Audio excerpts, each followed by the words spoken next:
Hello అందరికీ. ఈరోజు Sunday కదా అనేసి మా వాడు తెగ సంబరపడిపోయి కేక్ చేయమన్నాడు.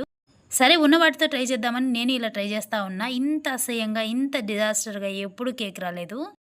ఎలా వచ్చిందో లాస్ట్లో చూడండి. ఫస్ట్ అయితే గోధుమ పిండి వేసుకున్న, చక్కెర వేసుకున్న, ఎగ్ వేసుకున్న. తర్వాత నేను మార్నింగ్ బూస్ట్ మిల్క్ ఇచ్చాను అనమాట మా వాడికి. అది తాగలేదు, అట్లే ఉంటే సరే అని ఇందులో వేసేసా. వాతావరణం చల్లగా ఉంది కదా, బయటికి పోబుద్ది కాలే, అందుకని ఏం తీసుకొని రాలేదు. జస్ట్ ఉన్న వాటితో చేయాలనేసి ఇలా చేస్తా ఉన్నా.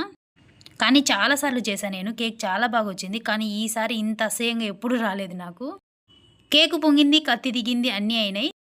సరే అని కేకు బోర్లా వేసి ఓపెన్ చేస్తే ఇట్లుంది. కేక్ అయ్యే వరకు పొయ్యి దగ్గరే ఉన్న మా వాడు దీన్ని చూసి దొర్లి దొర్లి ఏడ్చినాడు. అప్పుడే అర్థమైంది నాకు ఏది ఎట్లా చేయాలో అలాగే చేయాలని. అప్పుడే ఇంటికి వచ్చిన మా ఆయన దాన్ని చూసి ఏందో కుళ్ళిపోయిన స్మెల్ వస్తుంది కిచెన్లోంచి అన్నాడు. నేను దీన్ని కవర్ చేసుకోవడం కోసం డస్ట్బిన్ పడేయలేదని చెప్పిన. అట్లుంటుంది అనమాట సడన్గా అప్పటికప్పుడు కేక్ చేస్తే నేను. ఈ సండే వరస్ట్ కేక్ అయిపోయింది నాకు.